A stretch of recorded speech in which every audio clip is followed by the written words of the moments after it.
యాకోబు తన కుమారుడైన యోసేపుకి ఇచ్చిన భూమి దగ్గరనున్న సమరయలోని సుకారు అను ఊరికి వచ్చాను. అక్కడ యాకోబు బావి ఉండెను గనుక యేసు ప్రయాణము వలన అలసి ఉన్న రీతిని ఆ బావి యొద్ద కూర్చుండెను. చాలండి, చిన్న ప్రార్థన చేసుకుందాం. సర్వాధికారి అయిన దేవా, పరిశుద్ధుడైన తండ్రి, ఈ దినము సమరయ స్త్రీతో మీరు మాట్లాడుతున్నట్టు మాతో కూడా మాట్లాడే దేవుడవునైనా నీకు స్తోత్రములు. నీ మాటలు విన్నప్పుడు మా జీవితాల్లో జరిగే మార్పులనునైనా మేము ధ్యానము చేసుకునే భాగ్యమును మాకు దయచేయండి. నీ మాట ద్వారా కలిగే మేలులను మా జీవితంలో మేము రుచి చూసే వారిగా నుండుటకు సహాయము చేయమని యేసు నామములో ప్రార్థించి అడిగి వేడుకొచ్చున్నాము తండ్రి, ఆమేన్. ఇక్కడ మనం చూసినప్పుడు యేసు ప్రభువు మనతో మాట్లాడాలి అంటే మొదటిగా ఏం చేస్తాడంట? ప్రశాంతంగా కూర్చుంటాడంట. ఏం చేస్తాడు? కూర్చుంటాడు. ఈ మధ్య చాలామంది కూర్చొని మాట్లాడడం రావడం లేదు, పోతూ పోతూ మాట్లాడుతుంటారు. నిలబడి కూడా మాట్లాడలేదు.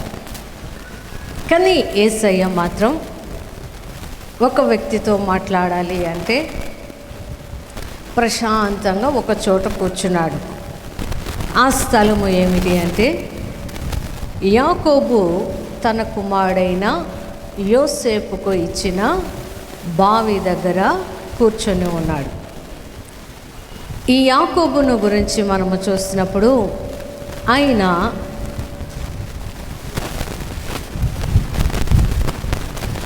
దేవునితో పెనుగులాడి దేవునితోటి రాత్రంతా కూడా పెనుగులాడి ఆయన దగ్గర నుండి మంచి పేరును ఆశీర్వాదంగా తీసుకున్నాడట. హల్లెలూయా. అంటే యాకోబుకి డబ్బు వలన కానీ లేకపోతే వేరే వేరే ఆస్తులు, సంపదలు, పిల్లలు, వీటి వలన ఆయనకి ఆశీర్వాదము అనిపించలేదు. కానీ యాకోబుకి ఏమనిపించిందంట? నా పేరు మార్చబడితే అదే నాకు ఆశీర్వాదము. హల్లెలూయా. ఆ యాకోబును ఇశ్రాయేలుగా మార్చాడు దేవుడు. ఆ యాకోబు గర్భములో నుండి వచ్చిన వాడే తన పరిశుద్ధతను కాపాడుకొని నీతిమంతుడుగా దేవుని సన్నిధిలో నిలవబడిన యోసేపు. ఆ నీతిమంతుడైన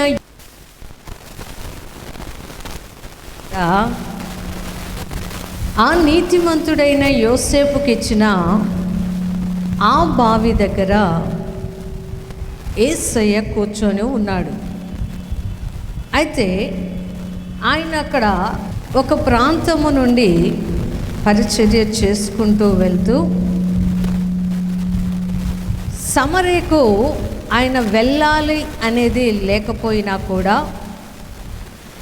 ఆయన సమరయకు వెళ్ళవలసి వచ్చింది అని బైబిల్లో వ్రాయబడి ఉంటుంది. అంటే యేసయ్యకి సమరయకు వెళ్ళాలి అనే ఆలోచన లేదు, కానీ దేవుని ఆత్మ చేత ఆయన సమరయకు పంపబడినట్లు మనము చూస్తాం.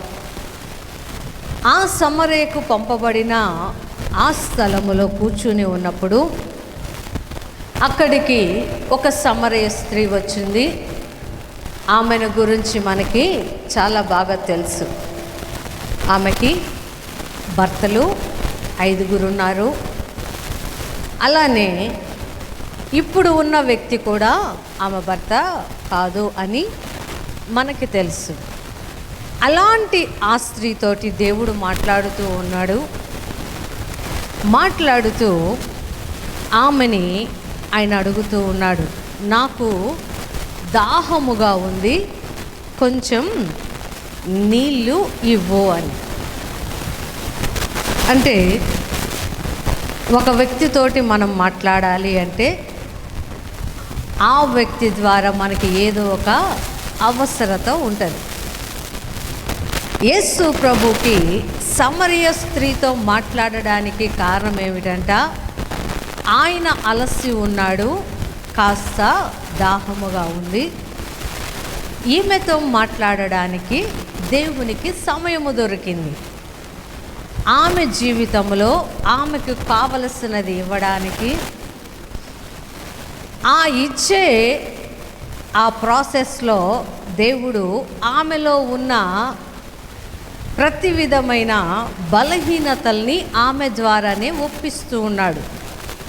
అది ఎలా అని మనము చూసినప్పుడు యేసు ప్రభు అంటాడు కదా, నాకు దాహము, నాకు నీళ్ళు ఇమ్ము అంటే ఆమె అంటది, అయ్యా నీ దగ్గర చేదుకోవడానికి ఏమీ లేదే, పైగా ఈ బావి చాలా లోతుగా ఉన్నది అంటుంది. అంటే దేవుడు ఆమెతో మాట్లాడుతూ ఉన్నప్పుడు ఆమెకు తెలియకుండానే దేవుని మాటలను పలకడము ప్రారంభిస్తూ ఉంది. ఎందుకంటే దేవుడు ఈ జీవజలమును ఆమెకు ఇస్తాను అని చెప్పకముందే తన ప్రజలైన ఇశ్రాయేలీయులకు చెబుతాడు దేవుడు. ఆ మాటల్ని మనము ఇర్మియా గ్రంథము 2వ అధ్యాయము 11వ వచనములో నుండి చివరి భాగంలో చదివితే, అయినను నా ప్రజలు ప్రయోజనము లేని దానికై తమ మహిమను మార్చుకొనిరి. అలానే 13వ వచనమును చదువుకుంటే, జీవజలముల ఊట అయినను నన్ను విడిచి ఉన్నారు, తమ కొరకు తొట్లను అనగా బద్దలై నీళ్లు నిలువని తొట్లను తొలిపించుకొని ఉన్నారు. ఈ మాటని దేవుడు ఇశ్రాయేలీయులను గురించి మాట్లాడుతూ ఉన్నారు. ఆయన ప్రజలు ప్రయోజనము లేని దానికోసమై దేవుని మహిమను మార్చారు. అవసరము లేని వాటికి ఆయన మహిమను మార్చివేసి, ఆయన ఇస్తాను అని చెప్పిన జీవజలములు కాకుండా వారికై వారే ఏం చేశారంట, తొట్లను తవ్వించుకున్నారు అంట. అంటే ఈ రోజులో చాలామంది కూడా యేసు ప్రభువు దేవుడు అంటే, యేసు ప్రభువు కాకుండా చాలామంది దేవుళ్ళు ఉన్నారయ్యా ఈ భూమి మీద. యేసు ప్రభువు రాకముందే రకరకాలైన దేవుళ్ళు ఉన్నారు, రకరకాలైన దేవతలు ఉన్నారు అని ఈరోజు ప్రజలు కూడా యేసు ప్రభు యొక్క మహిమని ఇంకొకరిలో చూసుకోవడం ప్రారంభించారు. దానిని దేవుడు అంటున్నారు, వారు సొంతగా నిలబడలేని, ఒకరోజు నాశనమైపోయి విరిగిపోయే తొట్లను తయారు చేసుకొని ఆ తొట్లలో ఉండే నీళ్లు తాగడానికి ఇష్టపడుతూ ఉన్నారంట. అంటే యేసు ప్రభు సమరయ స్త్రీతో మాట్లాడుతూ ఉన్నాడు, నేను ఇచ్చే నీళ్లు త్రాగినవాడు ఇంకా ఎన్నటికీ కూడా దప్పిక కొనడు.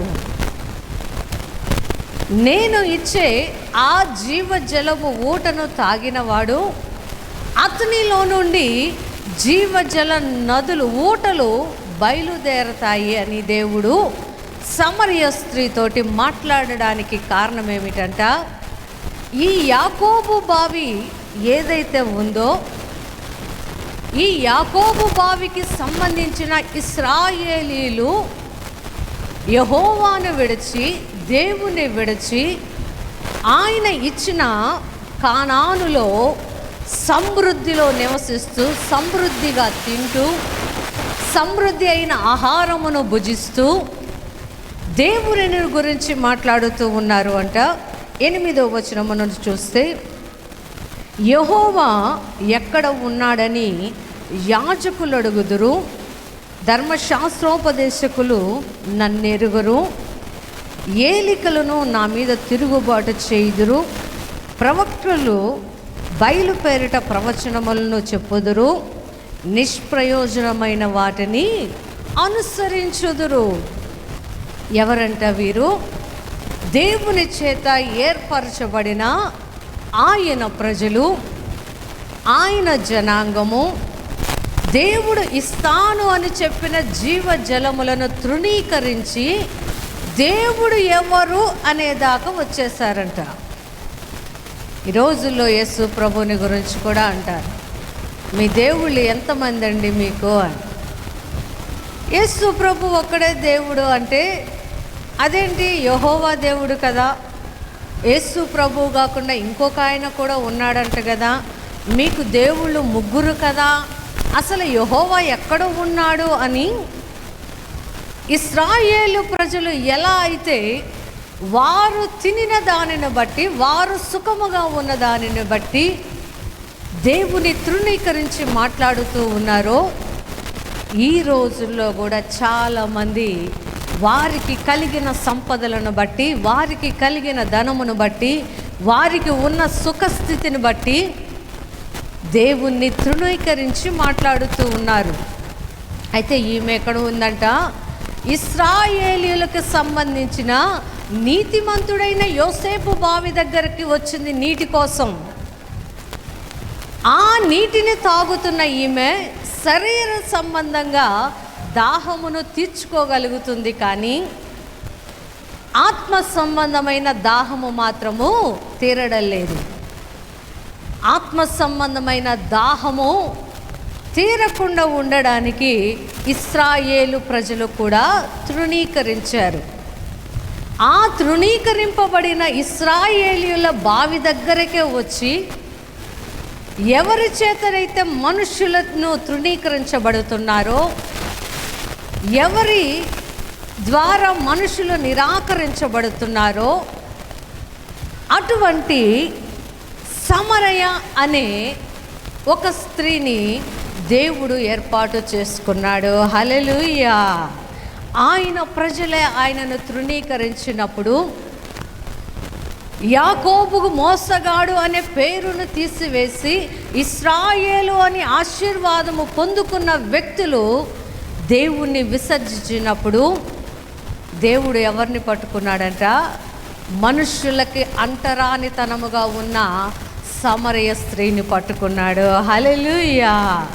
ఈరోజు మనం అనుకుంటాము చాలామంది, ఆ యేసు ప్రభుదేముందులే, ఎప్పుడో వచ్చాడంట, ఆయన చనిపోయాడంట, వచ్చాడో రాలేదో కూడా తెలియదు, ఆయన ఏమిటోలే అని ఈ రోజుటికి కూడా ఆయన కార్యాలు చూస్తున్న వారు యేసు ప్రభుని గురించి ఇలా మాట్లాడుతూ ఉంటారు. అయినా కానీ దేవుడు మనుష్యులు మోసపోయిన దానిని బట్టి ఆయన ఏమి ఎక్కిరింపబడడు. హల్లెలూయా. మనుష్యులు పాపములో నలిగిపోతున్న దానిని బట్టి దేవునిలో పరిశుద్ధత ఏది కూడా తగ్గదు. ఇశ్రాయేలు ప్రజలు దేవుడు ఇచ్చే జీవ జలపు ఊటను తృణీకరించారు కాబట్టి ఆ ఇశ్రాయేలు ప్రజల్ని దేవుడు అంటాడు. అది ఇర్మియా గ్రంథము 17వ అధ్యాయము 13వ వచనమును చివరగా చూస్తే, యెహోవాను జీవజలముల ఊటను విసర్జించి ఉన్నారు గనుక వారు ఇసుక మీద పేర్లు వ్రాయబడిన వారుగా ఉందురు. హల్లెలూయా. దేవుని యొక్క జీవజలమును తృణీకరించిన వారు ఎక్కడుంటారంట? ఇసుక మీద పేర్లు వ్రాయబడిన వారిగా ఉంటారంట. ఇసుక మీద పేరు రాస్తే నిలబడుతుందా? గాలి వచ్చినప్పుడు లేకపోతే దాని మీద నీళ్లు పడినప్పుడు ఆ పేరు ఏమైపోయిద్ది? తుడిచిపెట్టుకోపోయిద్ది. దేవుని ప్రజలు ఆయన జీవజలమును తృణీకరించిన తర్వాత ఇశ్రాయేలు ప్రజల్ని ఏం చేశాడంట దేవుడు? ఇసుక మీద వారి పేర్లు వ్రాయబడినట్టుగా వారి జీవితాలను మార్చివేశాడు. ఈ రోజుటికి కూడా ఇశ్రాయేలు ప్రజలకి ఏముంది? అంత సమృద్ధి ఉంది, కానీ సుఖము వారికి లేదు, నెమ్మది లేదు, సంతోషము వారి జీవితంలో లేదు. ఎందుకంట చుట్టూ కూడా శత్రువులు వారి చుట్టూ ఉన్నారు. వారికి ఎందుకు అంతమంది శత్రువులు వచ్చారు, వారి చుట్టూ ఎందుకు ఉన్నారు అంటే దేవుడు ఇర్మియా ప్రవక్త ద్వారా ప్రవచన రీతిగా వారి జీవితాలు ఎలా ఉంటాయోనని ఆయన బైబిల్లో వ్రాయించాడు. హల్లెలూయా. ఇప్పుడు ఇశ్రాయేలు ప్రజలకు ఉన్న జ్ఞానము, ఇశ్రాయేలు దేశంలో ఉన్న టెక్నాలజీ భూమి మీద ఎవ్వరికి కూడా లేదు. అంత బలవంతులు వాళ్ళు. కానీ వారికి మాత్రం ఏమీ లేదంట, ప్రశాంతత లేదు. ఎందుకు లేదు అంటే జీవజలమైన దేవుని ఎప్పుడైతే వారు తృణీకరించారో ఆ జలముల యొద్దకు రాకుండా యెహోవా ఎవడు అని అక్కడ యాజకులు ప్రవక్తలు దేవుని విడిచిపెట్టారో వారి జీవితాల్ని కూడా దేవుడు ఏం చేశాడు? వదిలివేశాడు. హల్లెలూయా. ఆ వదిలివేసిన దేవుడు యోహాను సువార్త 1వ అధ్యాయంలో వాక్యమై ఉన్న దేవుడు శరీరమును ధరించుకొని మన మధ్య నివాసము చేయడానికి వచ్చిన యేసయ్య అదే ఇశ్రాయేలు బావి దగ్గరకు వచ్చే సమరయ స్త్రీని దర్శించాడు. హల్లెలూయా. దర్శించినప్పుడు ఆమె ఇష్టపడుతుంది ఆయన మాటలని. యేసు ప్రభు తనతో మాట్లాడుతున్న ప్రతి మాటను ఏం చేస్తుంది? రిసీవ్ చేసుకుంటుంది. ఆయన అడుగుతున్న ప్రతి ప్రశ్నకి కూడా సమాధానం ఇస్తుంది. యేసు ప్రభు ఒకరితో మాట్లాడడానికి కూర్చున్నాడు అంటే వారి పట్ల, వారి జీవితాల్లో ఆయన ఏదో ఒక కార్యము చేయడానికే ప్రతి వ్యక్తితో దేవుడు మాట్లాడతాడు. హల్లెలూయా. ఆ బావి దగ్గర కూర్చున్న యేసయ్య దగ్గరికి సమరయ స్త్రీ కుండ తీసుకొని వచ్చి, యేసయ్యకి నిజమైన దాహము కాదు, కానీ ఇశ్రాయేలు ప్రజలు వద్దనుకున్న జీవజలమును, ఇశ్రాయేలు ప్రజలు తృణీకరించిన జీవజలమును, ఇశ్రాయేలు ప్రజలు వద్దనుకున్న వాక్యమును శరీరమును ధరించుకొని ఆమెతో మాట్లాడుతున్నాడు అని ఆమెన గ్రహిస్తదేమోనని ఆమెతో సంభాషణ చేస్తూ ఉన్నాడు దేవుడు. సంభాషిస్తూ ఉన్నప్పుడు ఆమె అంటది, అయ్యా మీరు పెద్దవాళ్ళు, మీరు యూదులు, మీకు మాకు ఏమి సాంగత్యం? మేము అంటరాని వారిమి, ఎవరికి తెలియకుండా చీకటిలో బ్రతికేవారిమి, ఎవరైనా వస్తే ఈ నీటి, ఈ బావిలోని ఊటను తాగనివ్వరు, అలాంటి స్థితి మాది అని ఆ సమరయ స్త్రీ యొక్క జీవితాన్ని చూసిన దేవుడు ఆమెను అంటున్నాడు, నేను నీకు జీవజలమును ఇస్తాను, అది తాగితే నీవు ఎన్నటికీ దప్పిక కొనవు అంటే యేసు ప్రభు అంటున్నాడు, అది ఇవ్వాలి అంటే ముందు వెళ్ళి నీ భర్తను తీసుకొని రా. నిజానికైతే ఆమెకి అప్పటికే 5 భర్తలు ఉన్నారు. 5 భర్తలు కాకుండా ఇంకొక వ్యక్తి కూడా ఆమె జీవితంలో ఉన్నారు. అయితే ఆమె అంటుంది, దేవుడు పరిశుద్ధుడు కాబట్టి, ఆయన సత్యమును పలికేవాడు కాబట్టి, ఆయన నోటి నుండి వచ్చే మాటల వలన మనుషుల జీవితాల్లో ఉన్న అసత్యాలని అంగీకరించేటట్లు యేసయ్య ప్రతి ఒక్కరి నోరును తెరుస్తాడు. హల్లెలూయా. ఈ స్త్రీ అంటుంది, అయ్యా నీవు చెప్పినట్టే నాకు ఏ భర్త లేడు అంటే యేసు ప్రభు అంటున్నాడు, నీవు సత్యమే పలికావు. నీవు నిజమే చెప్పావు. నిబంధనలో లేని బ్రతుకు, నిబంధనలో నడవని జీవితాలు, నిబంధన ప్రకారము జీవించిన జీవితాలు దేవుని దృష్టిలో అవి లెక్కలేనివి. హల్లెలూయా. ఈ సమరయ స్త్రీకి ఒక నిబంధన లేదు. ఒక వ్యక్తితోటి, ఒకే వ్యక్తితోటి ఆమెకి సంబంధము లేదు. కాబట్టి నిబంధనని అంగీకరించకుండా ఇశ్రాయేలు ప్రజలు తమకు తాము ఎలా అయితే తొట్లను తయారు చేసుకున్నారో,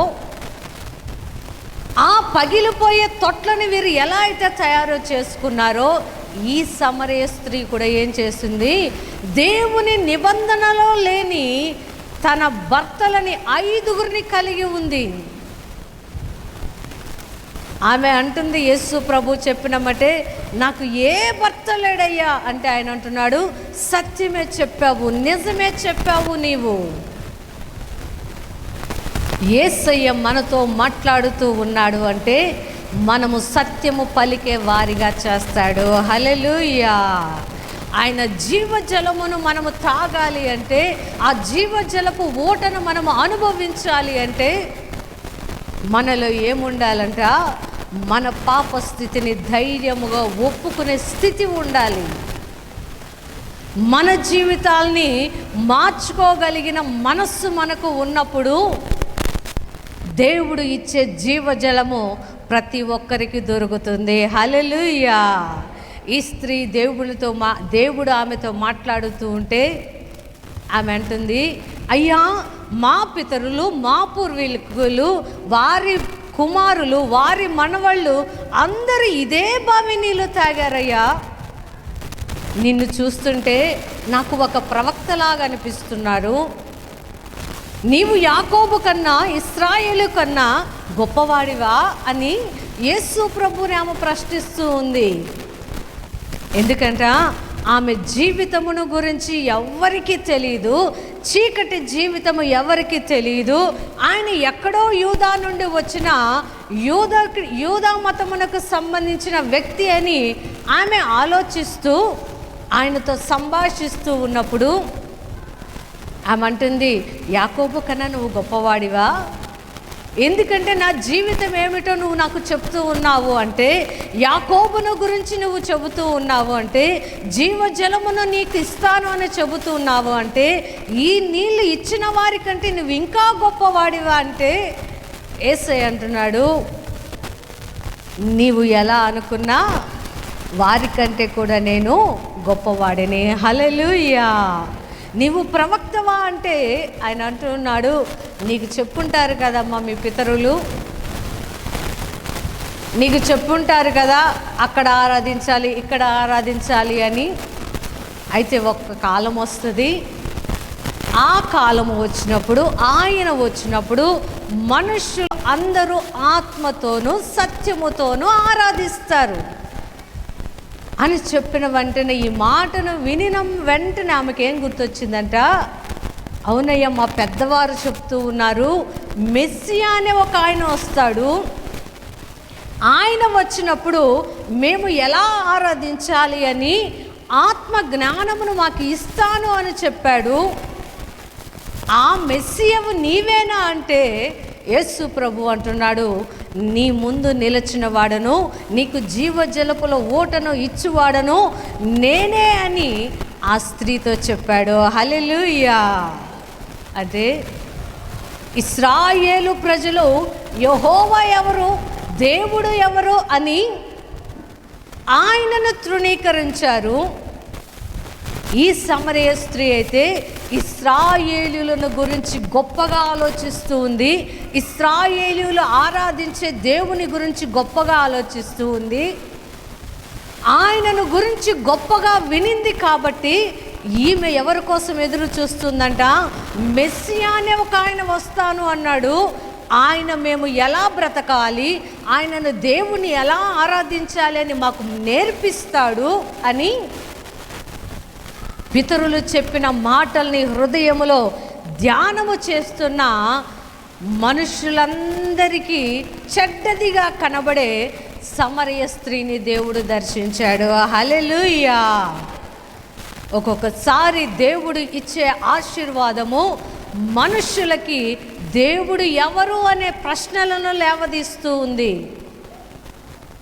ఇశ్రాయేలీయులు మొరపెట్టినప్పుడు, వారికి ఆహారము లేనప్పుడు, వారు కష్టము చేయలేనప్పుడు, వారి మూలుగులను విన్న దేవుడు వారిని ఆశీర్వదించి శ్రేష్టమైన కానానుకు నడిపించిన తరువాత దేవుడు చేసిన మేలులను మరచిపోయి జీవజలములు ఇస్తాను అన్న దేవుని దగ్గరకు వెళ్ళకుండా ఆయనను తృణీకరించి మా సొంతగా మేము దేవుళ్ళను తయారు చేసుకుంటాము, మా సొంతగా మేము దేవుణ్ణి ఆరాధిస్తాము, మా సొంత జ్ఞానముతో మేము దేవుణ్ణి పరీక్షిస్తాము అన్నప్పుడు వారి జీవితాలని వదిలివేసిన దేవుడు వారి జీవితాలని, వారి పేర్లని ఇసుక మీద రాశాడంట. హల్లెలూయా.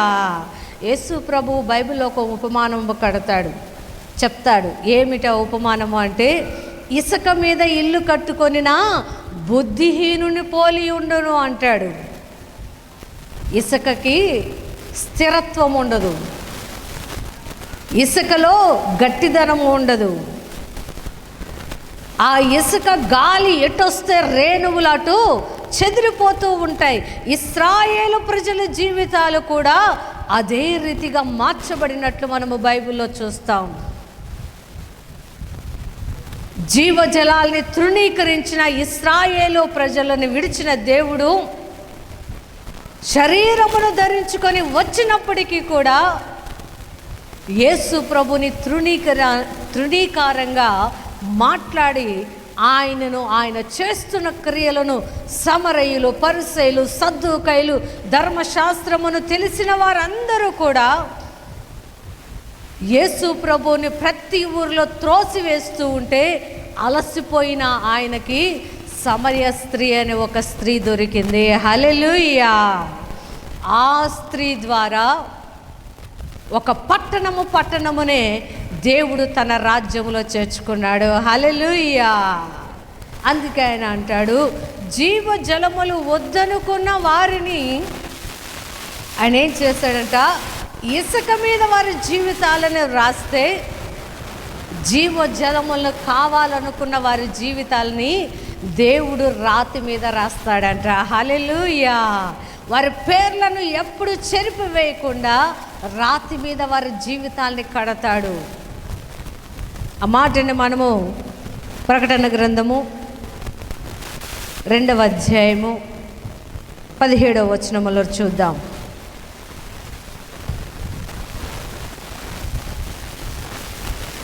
సంఘముతో ఆత్మ చెప్పుచున్న మాట చెవి గలవాడు వినుగాక. జయించువానికి మరుగయ్యున్న మన్నాను భుజింపనితును, మరియు అతనికి తెల్ల రాతినితును. ఆ రాతి మీద చెక్కబడిన యొక్క క్రొత్త పేరుండును. పొందిన వానికే గాని అది మరి ఎవనికి కూడా తెలియదు. హల్లెలూయా. ఈ సమరయ స్త్రీకి దేవుడేం చేశాడు, రాతి మీద ఆమె పేరు చెక్కాడు. ఎందుకు చెక్కాడో తెలుసా? ఆ జీవజలము నాకు కావాలయ్యా, నీవిచ్చే ఆ జీవజలము నాకు కావాలి. నేను ఇంకా ఈ లోకములో ఎప్పుడు కూడా అలసిపోకుండా, ఈ లోకములో ఎప్పుడు కూడా ఏదో పోగొట్టుకున్న దానిలా ఉండకుండా, ఈ లోక సంబంధమైన వాటి కోసం నేను ప్రయాసపడకుండా నీవిచ్చిన జీవజలము చేత నేను తృప్తిపరచబడతాను. నేను ఇంకా ఈ బావి దగ్గరికి రావలసిన అవసరమే లేదు, ఈ లోకమని ఈ బావిలో నేను దిగవలసిన అవసరమే లేదు. కాబట్టి ఆ జీవజలమును నాకు ఇవ్వయ్యా అని ఆమె ఆశతో అడుగుతూ ఉన్న దానిని బట్టి ఆమెను గురించి బైబిల్లో దేవుడు ఈ మాటలను వ్రాయించాడు. హల్లెలూయా. ఈ వాక్యములో ఆమెను గురించి రాయబడి ఉంది అంటే ఆమె పేరు కూడా దేవుడు ఇచ్చిన రాతి మీద చెక్కబడింది. హల్లెలూయా. ఇశ్రాయేలు ప్రజలు మనుషులకు కనబడుతూ ఉన్నారే కానీ వారి జీవితాల్లో నిలవరము లేదు, వారి జీవితాల్లోకి సమాధానము లేదు. ఈమెయితే జీవితం అనే విలువే తెలియని ఈమెకి దేవుడు అంటే తెలుసు, కానీ ఆయన ఎలా ఉంటాడోనని తెలియని ఈమెతోటి దేవుడు మాట్లాడుతూ ఉన్నప్పుడు ఆమె హృదయము తెరవబడి ఆమె ఆత్మ ద్వారా మాట్లాడుతూ తన జీవితంలో ఉన్న అసత్యాన్నంతటిని దేవుని దగ్గర ఒప్పుకోవడం ప్రారంభిస్తూ ఉన్నప్పుడు ఆమెకు తెలియకుండానే ఆత్మతో సత్యముతో దేవుణ్ణి ఆరాధిస్తూ ఆయన ఇచ్చే జీవజలమును సమృద్ధిగా తాగింది. హల్లెలూయా.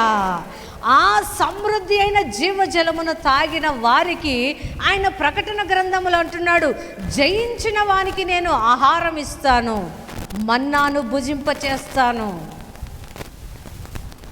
సమరయ స్త్రీ లోకమును జయించింది, కట్టుబాట్లను జయించింది, మనుషులను జయించింది, ఊరందరి ప్రేమను పంచుకుంది. హల్లెలూయా. ఊరిలో ఉన్న వారందరూ ప్రేమను గెలుచుకుంది. కాబట్టి పాపమును జయించిన వారి లిస్టులో ఈ సమరయ స్త్రీ కూడా చేర్చబడింది. హల్లెలూయా. ఈరోజు మనము కూడా దేవుడు మనతో మాట్లాడాలనుకుంటున్నప్పుడు, ఆయన మనతో సంభాషణ చేయాలని కోరుకుంటున్నప్పుడు